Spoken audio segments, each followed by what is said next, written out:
ಪ್ರಿಯ ವೀಕ್ಷಕರೇ ನಮಸ್ಕಾರ. ನಮ್ಮ ಹಳ್ಳಿ ಸುದ್ದಿ ಯೂಟ್ಯೂಬ್ ಚಾನಲ್ಗೆ ಸ್ವಾಗತ. ಪಿಎಂ ಕಿಸಾನ್ ಸನ್ಮಾನ್ ನಿಧಿ ಯೋಜನೆಯ 21ನೇ ಕಂತಿನ ಬಗ್ಗೆ ಮತ್ತೊಂದು ಬಿಗ್ ಅಪ್ಡೇಟ್ ಒಂದು ಬಂದಿದೆ. ಹೌದು, ಅದರ ಬಗ್ಗೆ ಸಂಪೂರ್ಣವಾದ ಮಾಹಿತಿಯನ್ನ ಈ ವಿಡಿಯೋದಲ್ಲಿ ತಿಳಿಸಿಕೊಡ್ತಾ ಹೋಗ್ತೀವಿ. ಹಾಗೆ 21ನೇ ಕಂತಿನ ಹಣ ಹೆಚ್ಚಳವಾಗುತ್ತಾ, ಯಾವಾಗ ಜಮಾ ಆಗಲಿದೆ ಎಲ್ಲವನ್ನೂ ಕೂಡ ಈ ವಿಡಿಯೋದಲ್ಲಿ ತಿಳಿಸಿಕೊಡ್ತಾ ಹೋಗ್ತೀವಿ. ಹಾಗೆ ನಿಮ್ಮ ಖಾತೆಗೆ ಎಷ್ಟು ಕಂತುಗಳು ಜಮಾ ಆಗಿದೆ ಎಂಬುದನ್ನು ನಮ್ಮ ಕಾಮೆಂಟ್ ಬಾಕ್ಸ್ ಅಲ್ಲಿ ತಿಳಿಸಿ.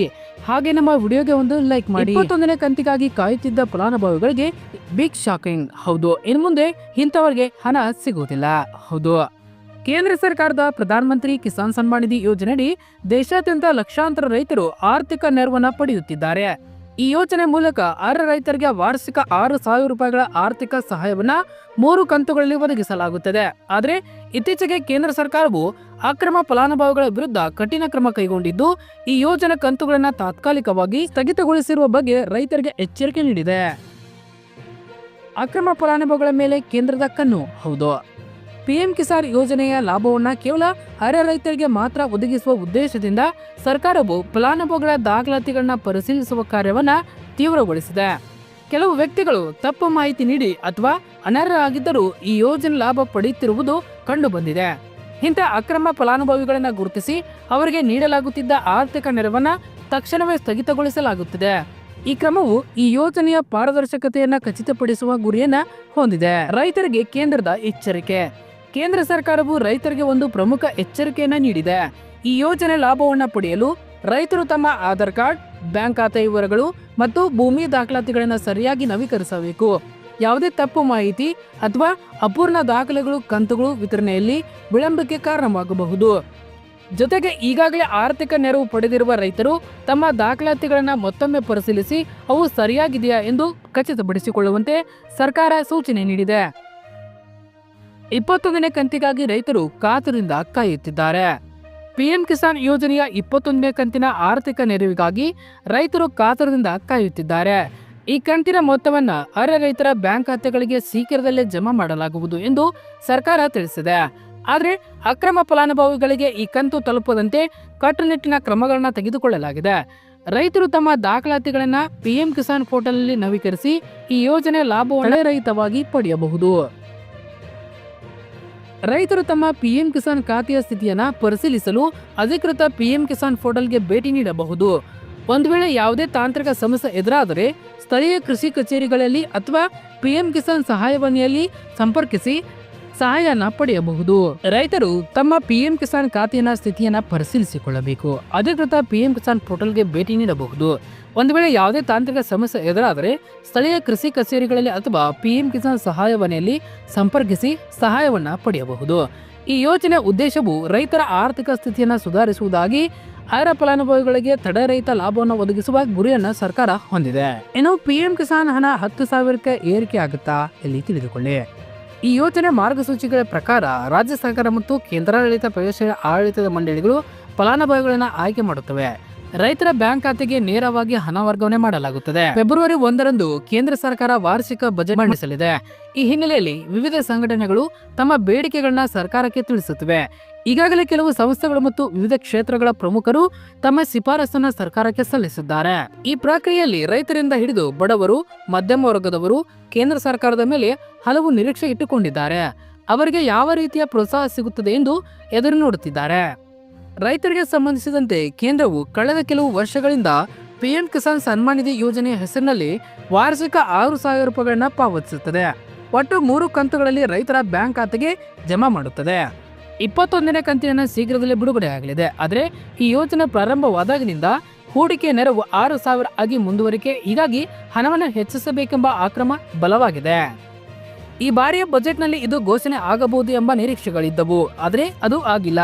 ಸಾರ್ವಜನಿಕ ಚುನಾವಣೆಗೂ ಮುನ್ನ ಮಂಡಿಸಲಾದ ಬಜೆಟ್ನಲ್ಲಿ ಈ ಬಗ್ಗೆ ನಿರ್ಧಾರಗಳಾಗಲಿವೆಂದು ನಿರೀಕ್ಷಿಸಲಾಗಿತ್ತು. ಆದರೆ ಈ ನಿರ್ಧಾರ ಆಗಿಲ್ಲ. ಆದರೆ ಸರ್ಕಾರ ಆ ನಿಟ್ಟಿನಲ್ಲಿ ಯಾವುದೇ ನಿರ್ಧಾರ ಕೈಗೊಂಡಿಲ್ಲ. ಈ ಬಾರಿ ಖಂಡಿತ ಹೆಚ್ಚಾಗಲಿದೆ ಎಂಬ ವಿಶ್ಲೇಷಣೆಗಳು ಹೊರಬರುತ್ತಿವೆ. ಈಗಿರುವ 6,000ನ್ನ 10,000ಕ್ಕೆ ಹೆಚ್ಚಿಸುವಂತೆ ಒತ್ತಾಯಿಸಿದ್ದಾರೆ. ಆ ನಿಟ್ಟಿನಲ್ಲಿ ಸರ್ಕಾರದಿಂದ ಸಕಾರಾತ್ಮಕ ಸ್ಪಂದನೆ ದೊರೆಯಲಿದೆ ಎಂಬುದು ರೈತರ ಆಶಯವಾಗಿದೆ. ಲೋಕಸಭಾ ಚುನಾವಣೆಯಲ್ಲಿ ಬಿಜೆಪಿ ನೇತೃತ್ವದ ಎನ್ಡಿಎ ಜಯಭೇರಿ ಬಾರಿಸಿದ್ದು ಗೊತ್ತೇ ಇದೆ. ಆದರೆ ಸತತ 3ನೇ ಬಾರಿ ಗೆಲುವು ಭರವಸೆಯಿಂದ ಪಿಎಂ ಕಿಸಾನ್ ಖಾತೆಯ ಬಜೆಟ್ನಲ್ಲಿ ಮೊತ್ತ ಹೆಚ್ಚಿಸಲ್ಲ ಎಂದು ರಾಜಕೀಯ ತಜ್ಞರು ವಿಶ್ಲೇಷಿಸಿದ್ದಾರೆ. ಆದರೆ ನಿರೀಕ್ಷಿತ ಮಟ್ಟದಲ್ಲಿ ಫಲಿತಾಂಶ ಬಂದಿರುವುದನ್ನು ಬಿಜೆಪಿ ಗಂಭೀರವಾಗಿ ಪರಿಗಣಿಸಿದೆ ಎಂದು ಎನ್ನಲಾಗುತ್ತಿದೆ. ಸರ್ಕಾರದ ಕಾರ್ಯವೈಖರಿ ಬಗ್ಗೆ ಅಸಮಾಧಾನ ವ್ಯಕ್ತಪಡಿಸಿರುವ ಗುಂಪಿನಲ್ಲಿ ರೈತರು ಇದ್ದಾರೆ ಎಂದು ವಿಶ್ಲೇಷಿಸಲಾಗಿದೆ. ಈ ಹಿನ್ನೆಲೆಯಲ್ಲಿ ಪಿಎಂ ಕಿಸಾನ್ ಅವರ ಬೆಂಬಲವನ್ನು ಹೆಚ್ಚಿಸಿ ಅವರ ಬೆಂಬಲ ಪಡೆಯಲು ಪ್ರಯತ್ನಿಸುವ ಸೂಚನೆಗಳು ನಡೆಯುತ್ತಿವೆ. ರೈತರು ಇನ್ನೂ ಕೆಲವು ಬೇಡಿಕೆಗಳು ಇವೆ. ಹೌದು, ಕೃಷಿ ಸಾಲದ ಬಡ್ಡಿ ದರವನ್ನು ಕನಿಷ್ಠ ಶೇಕಡ 1ಕ್ಕೆ ಇಳಿಸಬೇಕು. ಪ್ರಧಾನಮಂತ್ರಿ ಫಸಲ್ ಬಿಮಾ ಯೋಜನೆಯಡಿ ಸಂಪೂರ್ಣ ಪ್ರೀಮಿಯಂ ಅನ್ನು ಸರ್ಕಾರವೇ ಭರಿಸಬೇಕಾಗುತ್ತದೆ. ಬೀಜಗಳು, ಕೃಷಿ ಯಂತ್ರೋಪಕರಣಗಳು, ಉಪಕರಣಗಳು, ರಸಗೊಬ್ಬರಗಳ ಮೇಲೆ ಜಿಎಸ್ಟಿ ವಿನಾಯಿತಿ, ಕೀಟನಾಶಕಗಳ ಮೇಲಿನ ಜಿಎಸ್ಟಿನ ಶೇಕಡ 18ರಿಂದ ಶೇಕಡ 5ಕ್ಕೆ ಇಳಿಸಬೇಕು. ಎಲ್ಲಾ ಬೆಳೆಗಳಿಗೂ ಕನಿಷ್ಠ ಬೆಂಬಲ ಬೆಲೆ ಘೋಷಿಸಬೇಕು ಎಂದು ಅವರು ತಿಳಿಸಿದ್ದಾರೆ. ಪಿಎಂ ಕಿಸಾನ್ ವಿವರಗಳು ಈ ರೀತಿವೆ. ಇದು ಕೇಂದ್ರ ಸರ್ಕಾರದ ಯೋಜನೆ ಆಗಿದೆ. ಇದಕ್ಕೆ ಬೇಕಾಗುವ ಹಣವನ್ನು ಸಂಪೂರ್ಣವಾಗಿ ಕೇಂದ್ರವೇ ಭರಿಸಲಿದೆ. ಇದು ಡಿಸೆಂಬರ್ 1, 2018ರಿಂದ ಜಾರಿಗೆ ಬಂದಿದೆ. 6,000 ರೈತ ಕುಟುಂಬಗಳಿಗೆ 3 ಕಂತುಗಳಲ್ಲಿ ನೀಡಲಾಗುತ್ತದೆ. ಪತಿ, ಪತ್ನಿ ಮತ್ತು ಅಪ್ರಾಪ್ತ ಮಕ್ಕಳನ್ನ ರೈತ ಕುಟುಂಬಗಳೆಂದೇ ಪರಿಗಣಿಸಲಾಗುತ್ತದೆ. ಈ ಯೋಜನೆ ಮಾರ್ಗಸೂಚಿಗಳ ಪ್ರಕಾರ ರಾಜ್ಯ ಸರ್ಕಾರ ಮತ್ತು ಕೇಂದ್ರಾಡಳಿತ ಪ್ರದೇಶಗಳು ಆಡಳಿತ ಮಂಡಳಿಗಳು ಫಲಾನುಭವಿಗಳನ್ನು ಆಯ್ಕೆ ಮಾಡುತ್ತವೆ. ರೈತರ ಬ್ಯಾಂಕ್ ಖಾತೆಗೆ ನೇರವಾಗಿ ಹಣ ವರ್ಗಾವಣೆ ಮಾಡಲಾಗುತ್ತದೆ. ಕೆಲವು ವಿನಾಯಿತಿಗಳಿವೆ. ಆದಾಯ ತೆರಿಗೆ ಪಾವತಿಸುವವರು, ರು 10,000ಕ್ಕಿಂತ ಹೆಚ್ಚು ಮಾಸಿಕ ಪಿಂಚಣಿ ಪಡೆಯುವವರು, ವ್ಯವಸ್ಥಿತ ರೈತ ಕುಟುಂಬಗಳು, ವೈದ್ಯರು, ಎಂಜಿನಿಯರ್ಗಳು, ವಕೀಲರು, ಸಿಎಗಳು ಇವೆಲ್ಲರೂ ಪಿಎಂ ಕಿಸಾನ್ ನಿಧಿ ಪಡೆಯಲು ಅನರ್ಹರಾಗಿರುತ್ತಾರೆ. ನವರಾತ್ರಿಗೂ ಮುನ್ನ ಹೊಸ ಜಿಎಸ್ಟಿ ದರಗಳನ್ನು ಜಾರಿಗೊಳಿಸಿ ದೇಶದ ಜನತೆಗೆ ಸಿಹಿ ಸುದ್ದಿ ನೀಡಿದ್ದ ಮೋದಿ ಸರ್ಕಾರ ಈಗ ರೈತ ಬಾಂಧವರಿಗೆ ಮತ್ತೊಂದು ದೊಡ್ಡ ಉಡುಗೊರೆಯನ್ನು ನೀಡಲು ಸಿದ್ಧತೆ ನಡೆಸಿದೆ. ದೇಶದ ಕೋಟ್ಯಾಂತರ ರೈತರು ಕಾತರದಿಂದ ಕಾಯುತ್ತಿರುವ ಪಿಎಂ ಕಿಸಾನ್ ಸನ್ಮಾನ್ ನಿಧಿ ಯೋಜನೆಯು 21ನೇ ಕಂತಿನ ಹಣ ಬಿಡುಗಡೆಗೆ ದಿನಗಣನೆ ಆರಂಭವಾಗಿದೆ. ಕಳೆದ ಆಗಸ್ಟ್ 2ರಂದು 20ನೇ ಕಂತಿನ ಹಣವನ್ನು ಸರ್ಕಾರ ಬಿಡುಗಡೆ ಮಾಡಿತ್ತು. ಇದೀಗ ಮುಂದಿನ ಕಂತಿನ 2,000 ರೂಪಾಯಿ ಹಣವನ್ನು ನಮ್ಮ ಖಾತೆಗೆ ಯಾವಾಗ ಜಮಾ ಆಗಲಿದೆ ಎಂಬ ಚರ್ಚೆ ರೈತರ ವಲಯದಲ್ಲಿ ಜೋರಾಗಿದೆ. ಹಾಗಾದರೆ 21ನೇ ಕಂತಿನ ಹಣ ದೀಪಾವಳಿಗೂ ಬರಲಿದೆಯಾ? ಇಲ್ಲಿದೆ ಅಪ್ಡೇಟ್. ಹಿಂದಿನ ವರ್ಷಗಳ ಅಂಕಿಅಂಶಗಳನ್ನು ಗಮನಿಸಿದರೆ ಸರ್ಕಾರವು ಸಾಮಾನ್ಯವಾಗಿ ಆಗಸ್ಟ್ ಮತ್ತು ನವೆಂಬರ್ ತಿಂಗಳ ನಡುವೆ ಪಿಎಂ ಕಿಸಾನ್ ಕಂತನ್ನು ಬಿಡುಗಡೆ ಮಾಡುತ್ತದೆ. 2024ರಲ್ಲಿ 18ನೇ ಕಂತು ಅಕ್ಟೋಬರ್ 5ರಂದು ಬಿಡುಗಡೆಯಾಗಿತ್ತು. 2023ರಲ್ಲಿ ನವೆಂಬರ್ 15ರಂದು ಬಿಡುಗಡೆಯಾಗಿತ್ತು. 2022ರಲ್ಲಿ ಅಕ್ಟೋಬರ್ 17ರಂದು ಬಿಡುಗಡೆಯಾಗಿತ್ತು. ಈ ವರ್ಷ ದೀಪಾವಳಿ ಹಬ್ಬವು ಅಕ್ಟೋಬರ್ 20ರಂದು ಬರುತ್ತಿದೆ. ಹಿಂದಿನ ದಾಖಲೆಗಳನ್ನು ನೋಡಿದರೆ ಹಬ್ಬಕ್ಕೂ ಮುನ್ನವೇ ರೈತರ ಖಾತೆಗೆ ಹಣ ಜಮಾ ಮಾಡುವ ಸಾಧ್ಯತೆ ದಟ್ಟವಾಗಿದೆ. ಹೀಗಾಗಿ ದೀಪಾವಳಿಯ ಸಂಭ್ರಮವನ್ನ ಇಮ್ಮಡಿಗೊಳಿಸಲು ಸರ್ಕಾರ ರೈತರಿಗೆ ಈ ಉಡುಗೊರೆ ನೀಡಬಹುದೆಂದು ನಿರೀಕ್ಷಿಸಲಾಗಿದೆ. ಈ ವರ್ಷ ಬಿಹಾರ ರಾಜ್ಯದಲ್ಲಿ ವಿಧಾನಸಭಾ ಚುನಾವಣೆಗಳು ನಡೆಯುತ್ತಿವೆ.